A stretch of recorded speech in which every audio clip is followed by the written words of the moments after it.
Cette capsule porte sur l'analyse de fonctions rationnelles.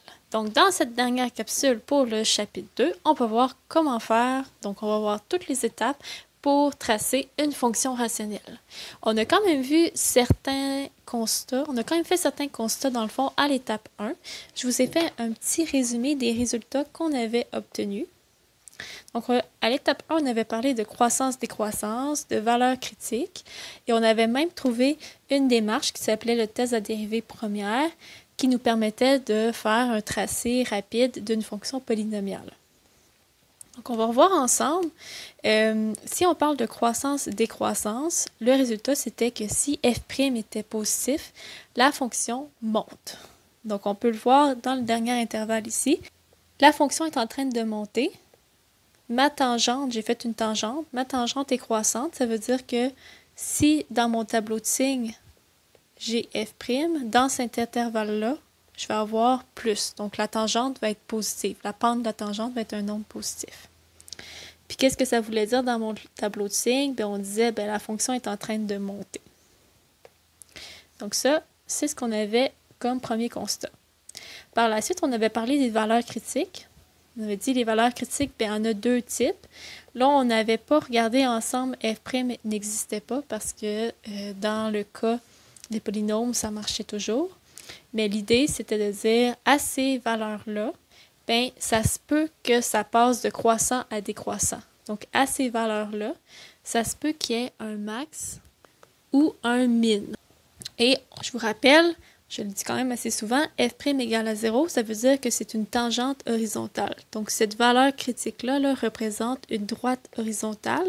J'en ai fait un ici dans le polynôme. Donc, à ce moment-là, on a f' égale à 0.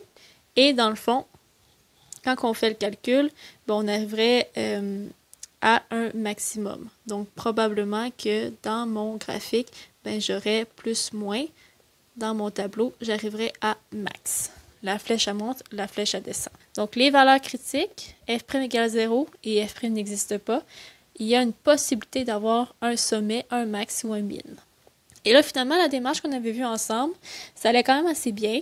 Première étape, on trouve le domaine, parce qu'on avait vu que des fois, ça pouvait être sur un intervalle. Deuxième étape, on trouve f' et on la factorise.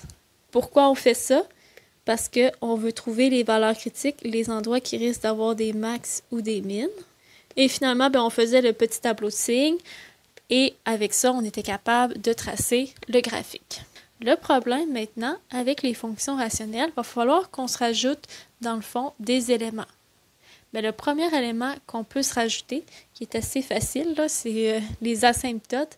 On a vu que c'était quand même un gros bloc de notre étape 2. Donc, il va falloir qu'on prenne le temps de faire une étape complète pour trouver toutes les asymptotes. Donc, on va trouver le domaine, puis on va trouver les asymptotes. Mais on a besoin aussi d'une nouvelle notion qui s'appelle la notion de concavité. Ça va nous permettre d'être un petit peu plus précis quand on va faire notre graphe. Je vous montre 4 fonctions.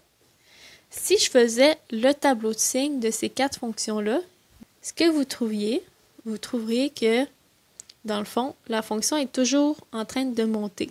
Donc, elle monte tout le temps, tout le temps, tout le temps. Puis, même principe pour chacune de ces fonctions-là. Donc, le tableau de signes, là, il ne va pas vraiment nous aider à nous dire de quelle façon elle monte. Parce que quand vous regardez, les 4 fonctions croient, mais de façon très différente. Donc, le tableau de signes, là, il n'est pas suffisant pour nous dire comment faire pour tracer ces genres de courbes-là.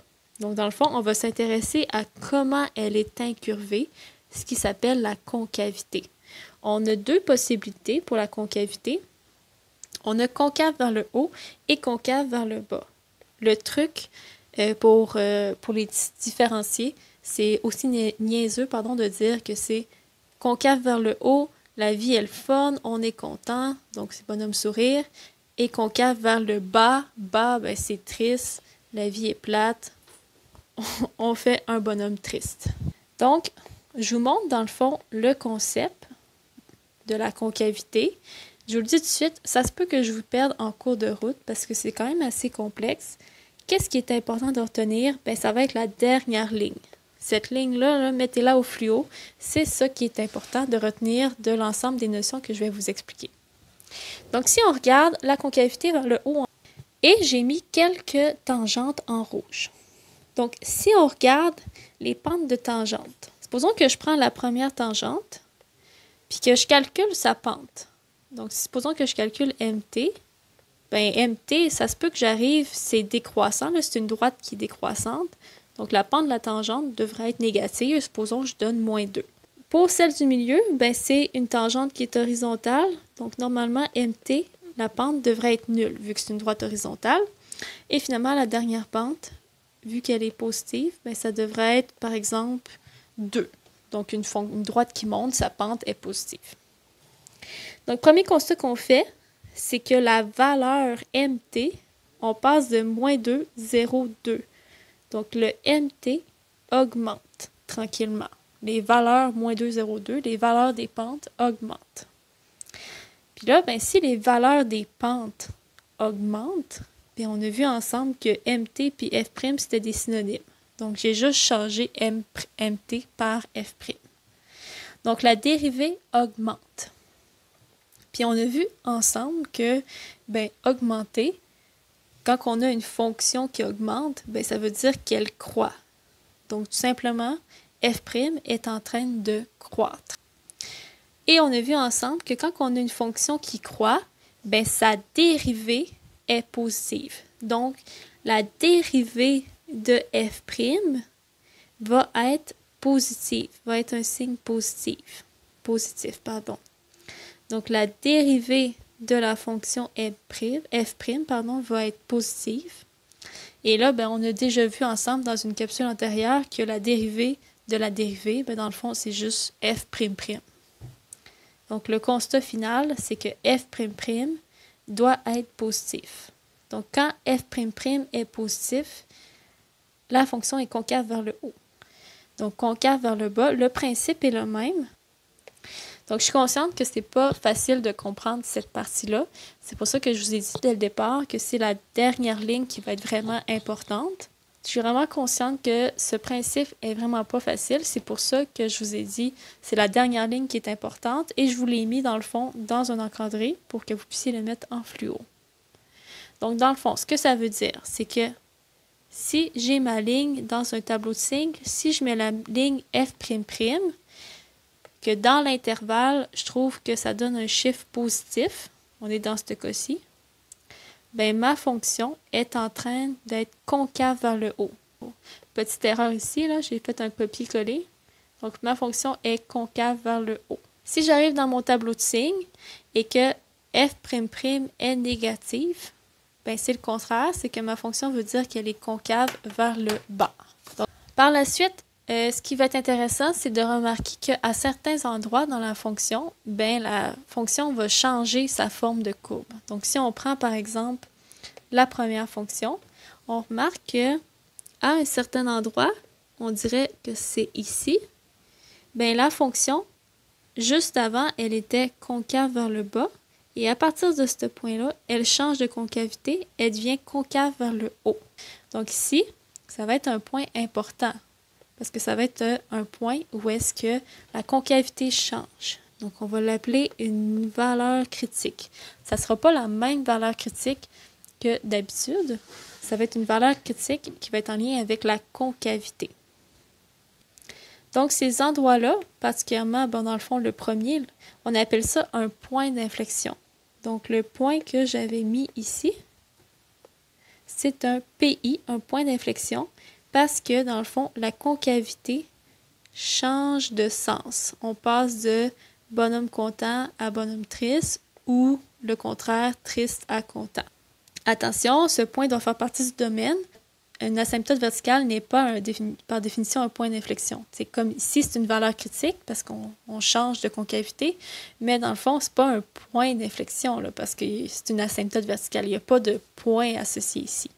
Donc, les points d'inflexion, c'est vraiment des points là, avec un X puis un Y où est-ce qu'on change de concavité. Pour les trouver, ces points d'inflexion-là, ben, dans le fond, ça va être les valeurs critiques. Ça va être le même genre, mais ça va être associé avec F'', parce que F'', c'est la concavité. L'exemple 21 va nous permettre de concrétiser l'ensemble de ces nouvelles notions-là, donc l'idée de concavité et de point d'inflexion. Justement, on vous dit, je vous donne une fonction polynomiale, mais en fait, on ne sait pas c'est quoi. On vous demande de déterminer les intervalles de concavité, les points d'inflexion, et je vous donne gratuitement la dérivée première. Donc, quand on fait une analyse, la première étape, c'est toujours de trouver le domaine de la fonction. Donc, le domaine ici, on a une fonction polynomiale. Donc, ça, c'était au chapitre 1. Le domaine d'une fonction polynomiale, c'est les réels. Donc, on va passer à l'étape suivante, qui est de trouver f'. F' de x, j'ai été fine, je vous l'ai donné gratuitement. Ici, vous n'avez pas besoin de faire f' égale à 0, parce que ça, c'est associé au max et au min. Mais dans la question, je ne vous parle pas en tout de ça. Je ne veux pas du tout savoir les max-min, la croissance-décroissance. Je m'intéresse à la concavité. Donc, vous n'avez pas besoin d'aller chercher ces valeurs critiques-là. La troisième étape, pour aller chercher la concavité, il nous faut absolument f''. Donc, on va aller le chercher. Donc là, ici, prenez le temps de le faire. J'ai x2 plus 1 au carré fois 2x plus 5 à la 3. Donc, j'ai une fonction qui est quand même assez complexe. On regarde qu'est-ce qui est le plus englobant entre les deux. Donc, je vais commencer par le produit. Donc, le produit, c'est...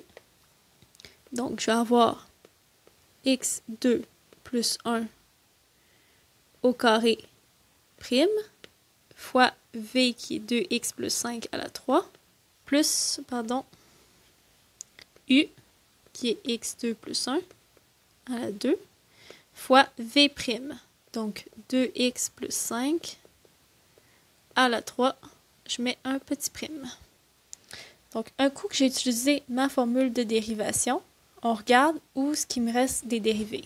Donc, il me reste une dérivée au début et à la fin complètement. Donc, la première dérivée, x2 plus 1 au carré. Donc, là, c'est une fonction composée. Donc, c'est une fonction à dériver qu'on a vue dans les capsules précédentes. Donc, l'idée, c'est de regarder, j'ai x2 plus 1 au carré. J'ai une fonction avec un exposant. Donc, je vais mettre l'exposant en premier, en avant. Je calcule le nouvel exposant qui va être 1. Et je dérive l'intérieur, qui est x2 plus 1. Je vais le dériver, donc je vais mettre un petit prime. Le reste, je retranscris.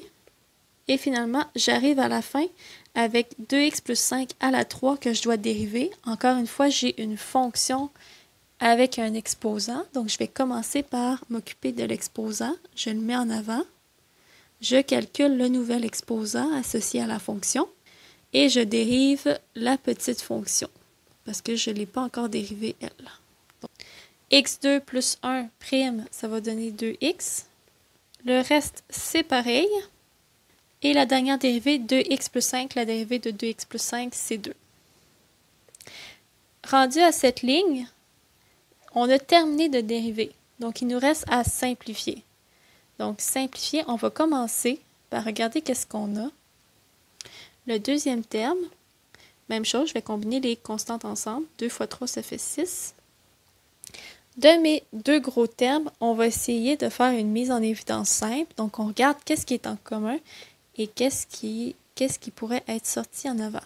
Donc ici, je regarde, j'ai la constante 4 et j'ai la constante 6. Donc, il y a un facteur 2 que je vais pouvoir sortir en avant. Ensuite, quand je continue de regarder qu'est-ce qui est en commun, on remarque que j'ai la parenthèse x2 plus 1 et j'ai la parenthèse ici x2 plus 1, sauf que ici, je l'ai au carré. Donc, je l'ai comme deux fois. Donc, j'ai la parenthèse x2 plus 1 en commun que je vais pouvoir sortir. Et pour vous aider, on sort toujours le plus petit exposant. Donc, entre 1 et 2, je vais sortir la parenthèse une fois. Et finalement, la dernière parenthèse, 2x plus 5, elle est en commun ici et ici. Ici, je l'ai à la 3. Dans le deuxième terme, je l'ai à la 2. Donc, je vais la sortir deux fois. Donc, ça, c'est tout ce qui est en commun, tout ce qui est pareil à chacun des termes. Alors, dans une grosse parenthèse, j'écris qu'est-ce qui reste.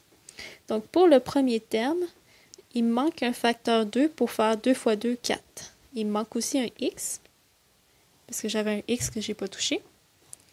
Le x2 plus 1, je l'ai sorti une fois, donc je n'ai pas besoin de l'écrire. mais il va me manquer un facteur de x plus 5. Je retranscris mon petit plus, il ne faut pas l'oublier. Et je m'occupe du deuxième terme. Donc, dans le deuxième terme, j'avais 6 et j'ai sorti un facteur 2. Donc, il va me manquer un 3 pour faire 2 fois 3 qui va donner 6. Pour les parenthèses, dans le fond, j'avais sorti x2 plus 1, je l'avais sorti une fois, mais le deuxième terme en contenait 2. Donc, il va m'en manquer 1. Et le 2x plus 5, j'en avais 2 fois et je l'ai sorti 2 fois. Donc, j'ai plus besoin. J'ai terminé ma grosse mise en évidence, qui est selon moi la partie la plus compliquée. Il me reste simplement à simplifier la grosse parenthèse, qui finalement, quand on réduit, la parenthèse, on arrive à... Mais la dernière parenthèse, c'est un trinôme. Donc, on peut faire un produit-somme. Le produit, c'est 21. La somme, c'est 10. Vous trouvez les deux nombres.